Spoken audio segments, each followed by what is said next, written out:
E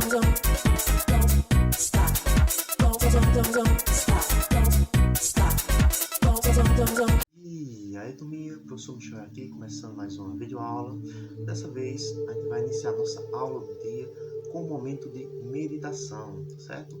Então, chama aí o papai e a mamãe, o irmão e a irmã, para poder praticar um pouquinho de meditação juntos, tá certo? Hoje, a gente vai praticar a meditação de outra forma, uma forma diferente aqui, tá certo?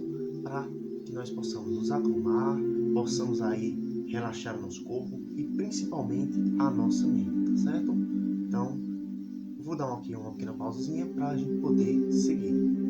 Pronto, nesse momento agora de meditação, a gente vai trabalhar deitados aqui, certo? Se você não tiver um tatame ou algum tapete para poder fazer essa prática de meditação, você pode pegar um pano ou uma toalha, certo? Para poder colocar no chão e assim você fazer esse momento, certo?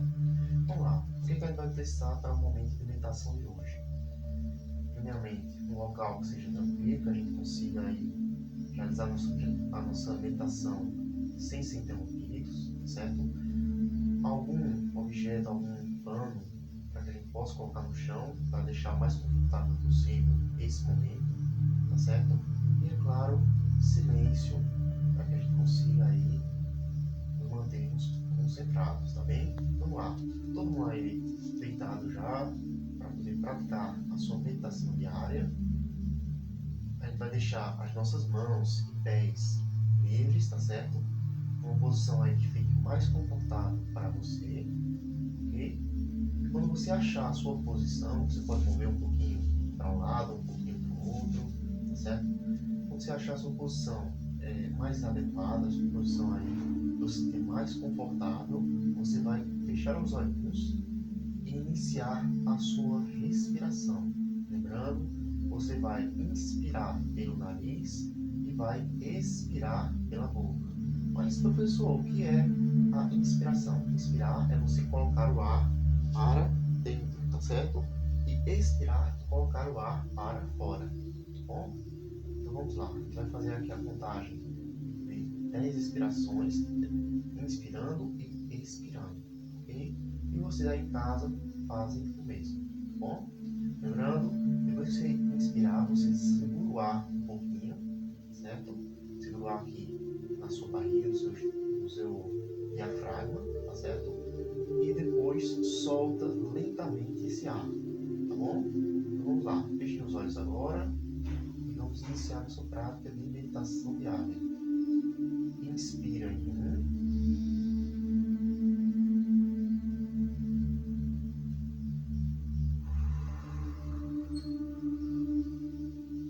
Solta em 1. Inspira em 2.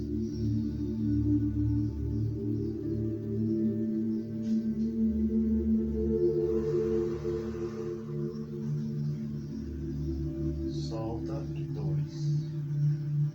Inspira em 3.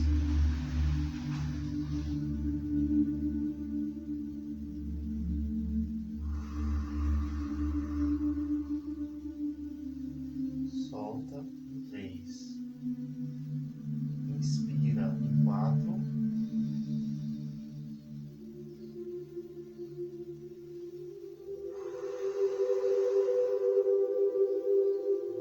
Solta em 4.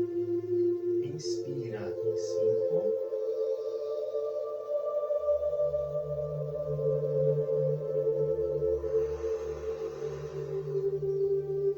Expira em 5.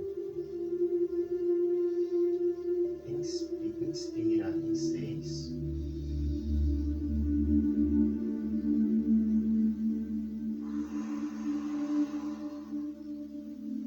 Expira em 6.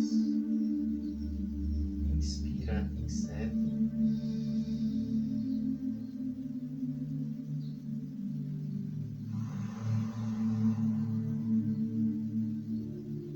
Expira em 7. Inspira em 8.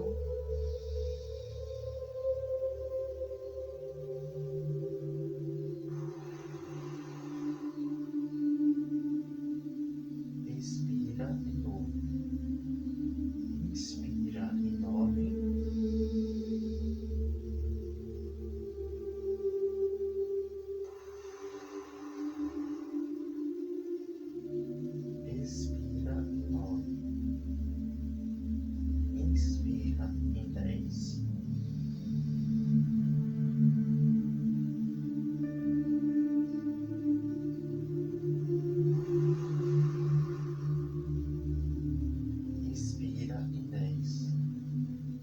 Não esqueça, a sua respiração ela será feita toda aqui no estômago, certo? Na barriga.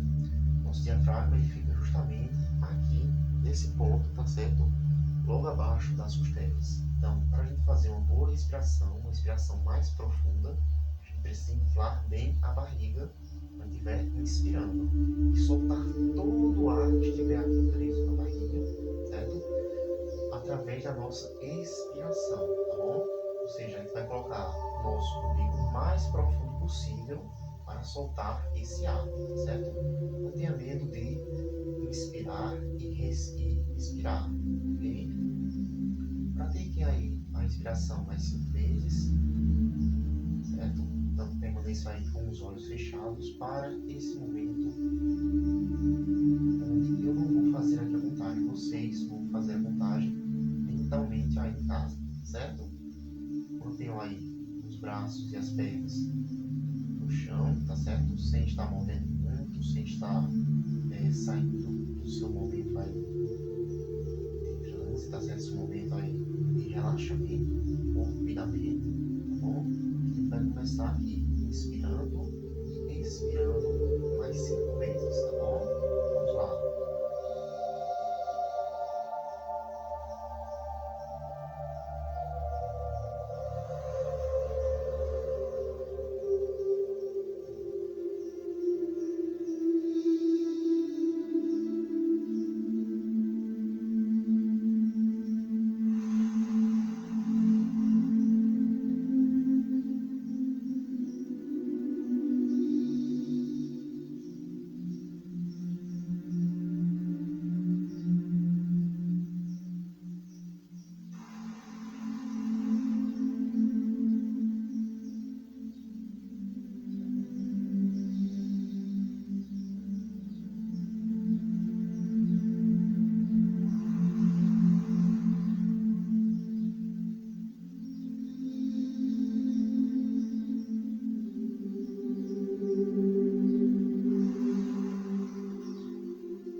Fechados por um momentozinho, tá certo? Aproveite para observar como está a sua respiração. Você conseguir deixar ela mais lenta, mais calma. Quais são as sensações que você está sentindo nesse momento?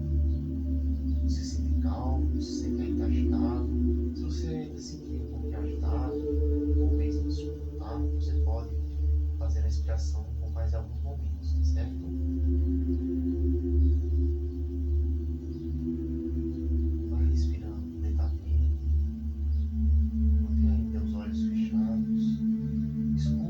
Quais são os sons que tem próximo de você? Se tem algum som de carro, algum som de palco perto, se existe algum barulho que esteja ainda por aí dentro com você talvez.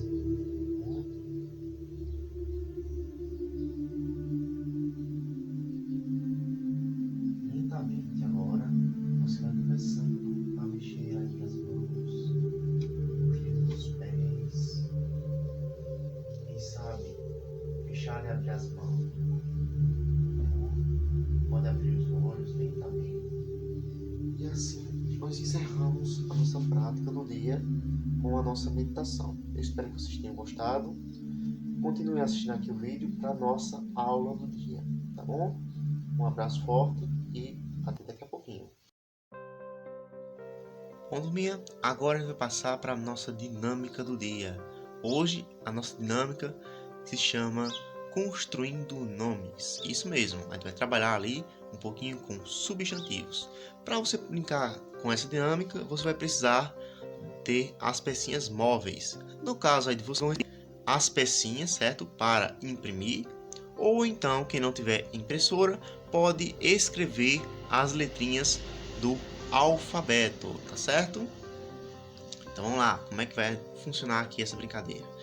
Eu vou precisar das pecinhas, como eu já falei, e nós também vamos precisar aí de alguém para competir com a gente. Pode ser o papai, a mamãe, o irmão, a irmã, tá certo? O importante aí é não brincar sozinho. Claro, se você não tiver ninguém em casa para brincar com você, você pode se você pode aí brincar tranquilamente sozinho, não tem problema, certo? Mas é mais divertido quando a gente brinca junto com outra pessoa, não é isso? Pois é. Então vamos lá. A nossa brincadeira vai funcionar o seguinte. A gente estudou já sobre a questão dos substantivos, né? Que são as classes de palavras que dão nome a coisas, seres, sentimentos, né? E hoje nós vamos praticar isso de uma forma divertida. Mas vamos relembrar um pouquinho rapidamente. Substantivos próprios, certo? São aqueles que a gente coloca como sendo nome de pessoas, de cidades, estados, países. Nomes, por exemplo, comuns, são qualquer nome de qualquer objeto genérico. Sandália, estante, caderno, certo? Todo caderno, em qualquer canto do mundo, vai se chamar de caderno, tá certo? A mesma coisa, por exemplo, com cachorro. Todo cachorro, em qualquer parte do mundo, vai se chamar de cachorro. Mas se eu tiver lá um cachorrinho chamado Arnaldo, só o meu cachorrinho ali, certo? Dentro de um grupo de vários cachorrinhos, é que vai ter esse nome, certo? Por isso que a gente chama de nome próprio. Mas, professor, me diz uma coisa. Eu tenho um nome que é parecido com o da minha prima, ou com o do meu primo. Então, quer dizer que o meu nome não é nome próprio? É, porque nem todo mundo, certo? Se chama Arthur, se chama Carla, tá certo? Quando a gente fala de nome próprio, a gente fala um nome que seja exclusivo para algumas pessoas, certo? E não para todo um grupo da mesma espécie ou do mesmo tipo, beleza? Nós já vimos aí sobre substantivos próprios, substantivos comuns. Nós também vamos ter os substantivos simples, que são aqueles formados por uma única palavra. Exemplo: caderno, Michael, ferro, pelúcia, certo? E nós temos também os substantivos compostos, que são aqueles formados por duas ou mais palavras. Por exemplo, guarda-roupa, pé de moleque, girassol, certo? No caso dos nomes compostos, a gente pode ter eles ligados juntinhos, tá certo? Ou então nós podemos ter eles ainda ligados por um travessão, tá certo? Beleza? Então a gente já vê aí quatro tipos diferentes, né, de substantivos. Nós ainda vamos ter ali, ó, substantivos primitivos que dão origem a nomes, substantivos derivados que vão se originar de outros. Vamos ter aí substantivos que a gente vai chamar de substantivos coletivos, que servem para dar nome a grupos da mesma espécie. Por exemplo, lobos, a gente vai dar o nome de coletivo de alcateia. O coletivo, por exemplo, de alunos, a gente vai chamar de discentes. E de professor, docentes, certo? Então, esses são alguns dos coletivos que nós temos aí. Existem vários tipos de nome aí que a gente vai estar estudando durante as próximas dinâmicas, beleza? Mas vamos lá, vamos para a brincadeira de hoje, a nossa dinâmicazinha aí de construindo os nomes. O que é que a gente vai fazer? A pessoa, se você estiver competindo com algum adulto ou com um irmãozinho, vai pensar em uma palavra e vai dizer ela em voz alta. E você vai ter aí um tempinho que vocês vão decidir entre vocês vão construir aí a sua regrinha de quanto tempo vai ter para poder construir esse nome, tá certo? E vocês vão tentar achar a escrita correta dessa palavrinha, tá certo? Vamos lá, por exemplo, a pessoa falou aqui a palavrinha cama. Então eu vou correr aqui, ó, e vou tentar encontrar a palavrinha cama. No caso aqui do meu, eu não vou ter outra letra A, tá certo? Então vai ficar faltando, ó, uma letra A aqui, certo? Mas na impressão que vocês forem fazer ou na hora que vocês forem fazer, vocês repetem aí as letrinhas, certo? Vocês fazem duas vezes essas mesmas letrinhas, para justamente vocês terem a possibilidade aí de escrever elas na sua brincadeira, beleza? Vamos tentar então uma outra palavrinha que eu queria utilizar só com as letrinhas que eu tenho aqui disponível. Então, vamos ver. Pronto, ó. Que muitas pessoas já nascem com ele. A palavrinha dom. Dom. A gente vai utilizar aqui a letra D, a letra O, né? E a letra M. Ok? Letra M. Essa aqui é a letra Acesse a letra M. Então, a palavrinha Tom ali ó, está escrita, tá certo? T-O-M. Beleza? Bom, por hoje é só a nossa dinâmica. É uma dinâmica bem simplesinha para vocês fazerem aí. Se vocês quiserem deixar mais difícil, tá certo? Vocês podem aí pedir para a pessoa que está competindo com vocês, por exemplo, para escrever um nome aleatório que seja, por exemplo, um substantivo comum, ou então um substantivo próprio, ou ainda um substantivo que seja preditivo ou derivado, tá certo? Ou coletivo, ou ainda simples ou composto. Vocês vão escolher aí, vocês vão criar as suas regrinhas auxiliares, tá certo? Um abraço forte e tchau! Passar para um momento de revisão sobre o gênero carta e, é claro, fazer também a correção da atividade do livro de vocês aí, o livro de português, certo? Na semana passada eu passei uma atividade na página 121 a 123 para que vocês pudessem fazer durante a tarde, e hoje a gente vai revisar essa atividade. Mas antes da gente fazer essa revisãozinha, assista o vídeo que eu coloquei aqui no cardzinho, tá certo? Se você está vendo pelo YouTube, ou então o videozinho que eu coloquei no grupo do WhatsApp, para que vocês possam aí relembrar um pouquinho as características e elementos ali sobre o gênero carta, beleza? Então, vamos lá. Vamos lá, turminha. Agora a gente vai passar aqui para a correção da página 121 a 123 de português, ok? Vamos lá, na página 121 nós temos assim, ó, primeira questão. Leia junto ou tarta. Ela faz parte do livro Teodoro e Marina. Nesse livro, dois amigos trocam muitas cartas para se comunicar. Então vamos fazer aqui a leitura da carta. E vocês, se tiverem aí o livro em mãos, certo? Aproveitem para ler junto comigo, tá bom? Então vamos lá. Data estelar: 1.033.106. Data terrestre: 16 de março de 2008. Oi, Teodoro. Eu sei nadar e até o ano passado pratiquei natação 2 vezes por semana, mas sempre fui touca branca. Acho que não é meu esporte predileto, mas foi o esporte predileto da minha mãe. Ela nada muitas modalidades e parece um peixinho, quer dizer, peixão. Ela gosta mais de ser chamada de sereia. Espero que você ganhe a touca preta logo. Me avise quando isso acontecer, tá? Fico aqui pensando nessa questão de gente quebra perna, quebra baço, quebra cabeça. Gente quebra por fora, quebra por dentro. Quando quebra por dentro, ninguém vê, ninguém ajuda, ninguém socorre, ninguém engessa, ninguém leva para o hospital. Sempre que me quebro por dentro, fico me consertando sozinha. Dá um trabalho. Às vezes largo para lá e junto aos cacos na gaveta para um dia, quando eu tiver tempo, arrumar. Às vezes esses que estou quebrada e começo a correr e brincar. Viver tão bom, deixa a vida me consertar. Tomara que a sua avó seja legal. A minha é mais ou menos. Tem um defeito grave, mas é segredo e não posso contar. Como é a sua avó?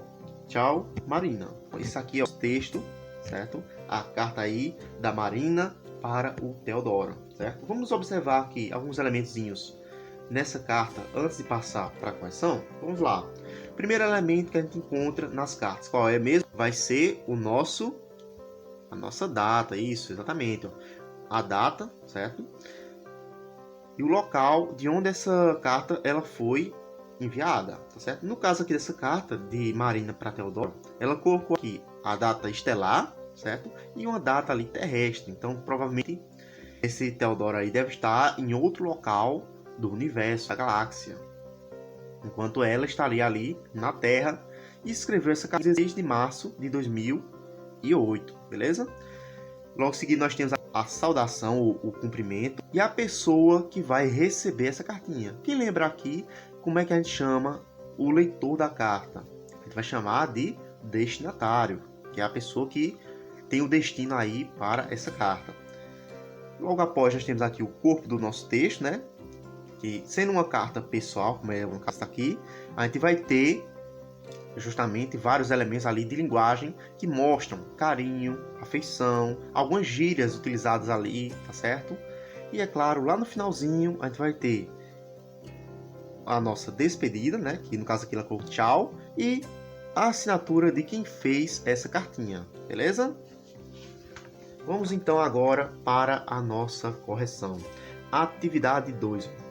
Releia o início e o fim da carta. Identifique e copie a saudação e o destinatário. Então vamos voltar lá, ó. Se a gente voltar na cartinha, qual é a saudação? Oi. E o destinatário vai ser Teodoro, não é isso? Já está aqui, ó, tá vendo? A despedida e a assinatura.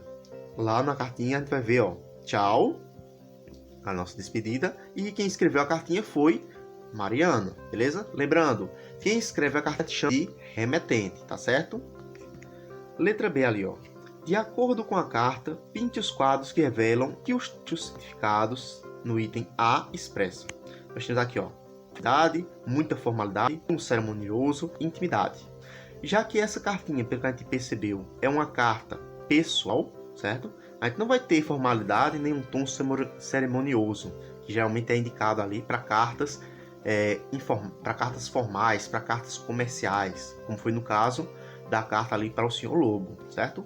Essa é uma carta que a gente vai utilizar ali de afetividade, ou seja, das emoções, e vai ser uma carta mais íntima, uma carta pessoal, ok? Terceira questão aqui, ó. Marina escreve empregando palavras e expressões comuns no dia a dia. Circule abaixo as palavras e expressões que demonstram esse uso. Me avise quando isso acontecer, tá? Tomara que a sua avó seja legal. Ah, viver é tão bom. Oi, Teodoro. Então, essas daqui são expressões que a gente usa no dia a dia, ok? Tá, legal, oi, ok? Vocês vão aí, ó, justamente circular essas palavrinhas que estão aí nas frases, tá certo? Aí no seu livrinho, lembrando, quando for pintar ou escrever aqui, você vai utilizar o lápis para não danificar o livro, tá certo? Pronto. Esses recursos aqui que a gente vai utilizar, que a gente utiliza geralmente no nosso dia a dia, que a gente encontra na carta pessoal, certo? São elementos que são ali pertencentes à linguagem mais informal, uma linguagem mais corriqueira, certo? Vamos lá, ler agora. Releia esse. Estou aqui pensando nessa questão de quebrar. Quebra-perna, quebra-braço, quebra-cabeça. 3 pontinhos aqui, ó. É verdade, a gente quebra. Quebra por fora, quebra por dentro. Quando quebra por dentro, ninguém vê, ninguém ajuda, ninguém socorre, ninguém engessa, ninguém leva para o tal. É aqui, ó. Assinale as alternativas adequadas para a seguinte ideia. Esse tipo de repetição de palavras é comum na língua falada no dia a dia? Correto. Forma mais respeitosa de se dirigir a alguém? Não, a gente não usa esse quebra, repetição aí de palavras, certo? Numa linguagem mais respeitosa. A gente usa isso na escrita de documentos? Não. Em textos mais informais? Sim. Essas repetições a gente vai utilizar para pegar mais na presença ali de uma linguagem assim mais corriqueira, com uma linguagem que a gente vai utilizar com alguém que a gente conhece. Como eu disse já em outras atividades, em outras aulas, as cartas pessoais, elas não se prendem muito às regras de uso, por exemplo, de alguma expressão, a questão de repetição de algumas palavras, tá bom? Ou até mesmo alguma gíria sendo utilizada ali, ela não se preocupa com isso, certo? Ela só se importa ali, no caso, de passar a sua mensagem de forma íntima, de forma carinhosa, para o seu leitor, para o seu destinatário. Beleza? Seguindo, então. Letra C. Em tomara que a sua voz seja legal, por que razão a menina usou 3 pontos de exclamação em vez de somente um? A gente sabe que um ponto de exclamação indica ali uma afirmação, né? Um desejo, uma surpresa. Esses 3 pontos aqui de exclamação, para que serviriam? Vamos ver? Para dar ênfase ao desejo dela de que a avó de Teodoro seja legal. Então, ela não se contentou apenas em utilizar uma exclamação para dizer que ela deseja que a avó de Teodoro seja legal, mas ela chegou ali a utilizar 3 exclamações para justamente reforçar o quanto ela deseja que a avó ali, desse amiguinho dela, ela seja muito legal. Detalhe, esse uso aí, ó, das três exclamações, certo? Só é permitida aí, no caso, numa carta pessoal. Numa carta formal, numa carta, por exemplo, comercial, a gente só vai utilizar uma pontuação, ou seja, uma exclamação aqui, certo? Independente da quantidade de desejo que você queira transmitir ou quando você queira afirmar alguma questão, tá certo? Quarto ponto, vamos lá. Assinale características presentes na carta de Marina. Então vamos ver aqui quais são os pontos na carta Marina. Ela é informal e espontânea? Correto. Ela usa expressões mais comuns em ocasiões formais? Não. Nas ocasiões formais, a gente não vai utilizar expressões comuns, certo? Faz comunicado de forma objetiva? Não. Ela vai se prolongando ali, ela vai meio que enrolando a sua mensagem, certo? Ela não vai direto ao ponto, como é nas cartas formais. Ela expressa sentimentos e emoções? Sim, correto. Quinta questão. Na carta ao lobo, o advogado usa expressões Vossa Senhoria e prezado. Isso aí são palavrinhas, ó, que a gente vai utilizar chamado de pronomes de tratamento, certo? Essas expressões seriam adequadas na carta Marina? Explique. Não, porque esses pronomes aqui são indicados para cartas formais, para cartas que eu não conheço o meu destinatário, não conheço ali o meu leitor, tá certo? Entendido até aqui? Quando eu conheço ali o meu leitor, eu vou utilizar de pronomes ou de termos ali, de expressões que justamente demonstram o carinho, o respeito que eu tenho por essa pessoa. Letra B. E na carta de 100, as expressões seriam adequadas? Por quê? Também não. A carta de 100 é uma carta que é informal, certo? Embora elas ali demonstrem o respeito, certo? O 100 ele conhece o seu destinatário, ele conhece ali justamente quem vai receber essa cartinha. Que expressão 100 emprega que revela respeito e certa formalidade, então? A expressão senhora, tá vendo? Ele usou aí outro pronomezinho de tratamento, o pronome senhora, mas ainda assim ele mantém uma certa informalidade, ok? Sexta questão. Qual das 3 formas de cartas você escolheria para se comunicar com um amigo que se mudou e foi morar muito longe de você? E a de Eves, a de Sam ou a de Marina? Fale sua escolha e ouça a dos colegas. Então essa aqui é uma resposta pessoal, tá bom?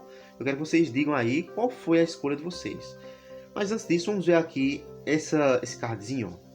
Ao nos comunicarmos por escrito com alguém, devemos fazer escolhas de linguagem. De acordo com nossa intenção a escrever, todo texto possui uma intenção, certo?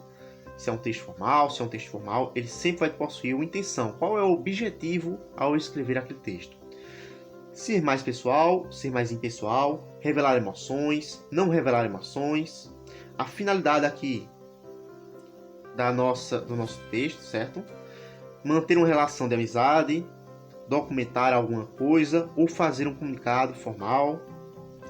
O destinatário, se é jovem ou mais velho, se é mais próximo ou mais distante, se alguém com quem se tem ou não se tem uma intimidade, tá certo? Então, nas nossas cartas, nossos textos em geral, a gente vai ter sempre uma intenção, qual é o motivo ali de eu estar escrevendo aquela cartinha, vai ter um objetivo, que é a nossa finalidade no caso, só com a gente aí, ó, for dar um objetivo, e a gente sempre vai ter, no caso das cartas, um destinatário, que é o nosso leitor, beleza? Vamos ver aqui um pouquinho mais sobre as cartas, então. Carta é uma comunicação escrita entre pessoas que geralmente são distantes. Ela pode ser pessoal ou então não pessoal, comercial, para fins de trabalho. Vamos ver a pessoal aqui, ó. Intenções: dar notícias, contar fatos, fazer confidências, revelar sentimentos. A construção dela aqui, ó, as partes. Nós temos a data, a saudação, o destinatário, o corpo do texto, despedida, a assinatura do remetente, ó, que escreve a carta, e às vezes um lembrete que aparece depois que a carta está finalizada. E quanto à carta ali, ó, nós temos aí a linguagem também, ó. Dependendo da relação do remetente, quem escreve a carta, com o destinatário, que é quem recebe, pode ser mais formal ou cerimoniosa. mais formal e espontânea, afetiva e objetiva. E aqui com relação à intenção. As intenções elas podem vir de comunicar sobre trabalho, no caso da carta não pessoal, ou ainda fazer um comunicado formal. Então, turminha, por hoje é só nessa parte aqui de carta. Acompanhe o vídeo para que vocês continuem aí estudando agora, depois da correção, né? Com relação ao gênero notícias, beleza?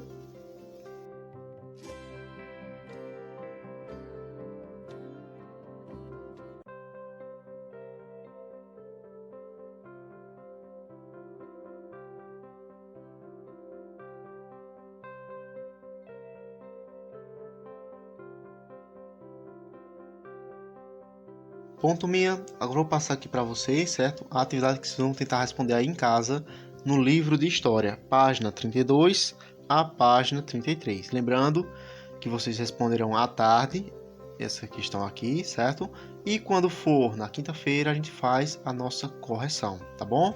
Então vamos lá aqui, ó. Vou ler aqui para vocês o texto e a gente vai ver as questõezinhas que vocês vão tentar responder. Vamos lá. Mudanças no modo de vida dos seres humanos. Além do cultivo de vegetais, ocorreu também a domesticação de animais.